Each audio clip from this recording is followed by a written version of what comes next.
네, 안녕하세요. 우리 보세사 수험생 여러분. 저희 이제 3과목 보세 화물 관리 부분들을 이제 들어갈 차례입니다. 보세 화물 관리 부분들은 우리가 각 과목마다의 특징이 좀 있는데 1과목에서의 수출입 부분들은 관세법, 좀 포괄적인 부분들에 대한 규정들을 다루는 과목이었다고 한다면 이 과목에서는 보세 구역에 대한 인허가를 중심으로 그 구역에 대한 문제들이 이제 많이 출제가 됐었죠. 근데 이제 3과목으로 넘어오면은 그 구역 안에서 관리되는 보세 화물에 대한 조금 더 구체적인 절차들을 물어보는 문제들이 많이 출제가 됩니다.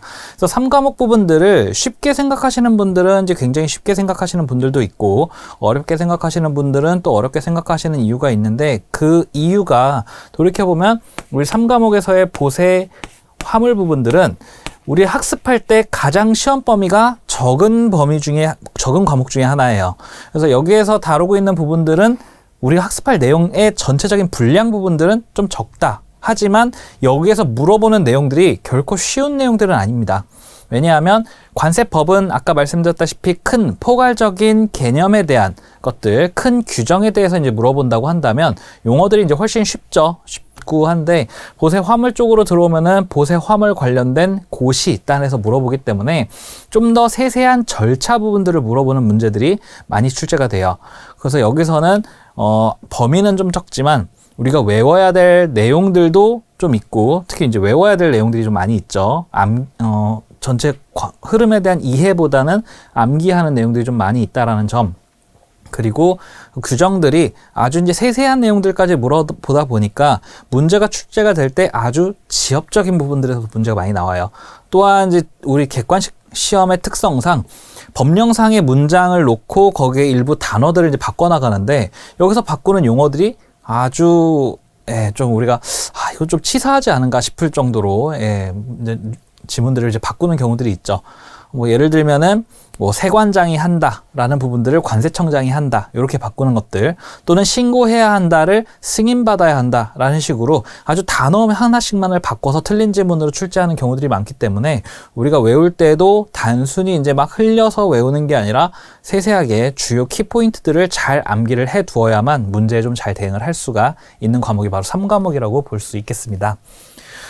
보세 화물 부분에서의 전체적인 구성은 말 그대로 이제 보세 화물에 대한 관리 절차, 화물 관리에 대한 부분들이 좀 집중적으로 나오고요.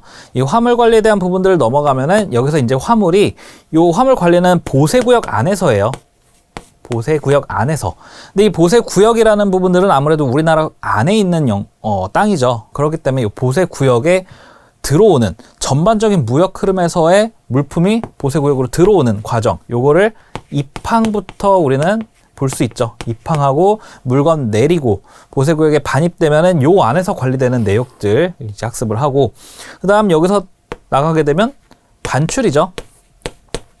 우리나라가 수입만 하는 나라는 아니죠. 반대 개념으로 보세구역으로 들어갔다가 여기서 선적하고 그 다음 출항하는 절차도 있죠.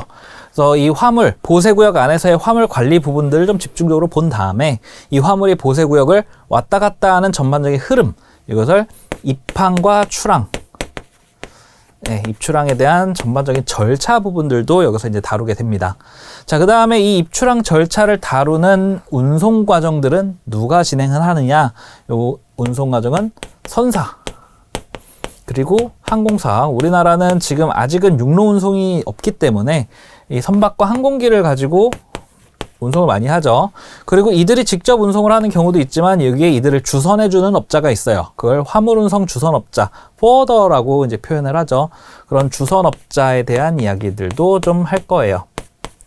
그래서 여기 우리가 이 과목에서는 보세 구역에 대한 인허가 관리 부분들을 좀 많이 얘기를 하는데, 3과목에서는 화물에 대한 이야기와 더불어서 이들을 운송하는 이들에 대한 인허가 관리 부분들을 좀 다루게 돼요.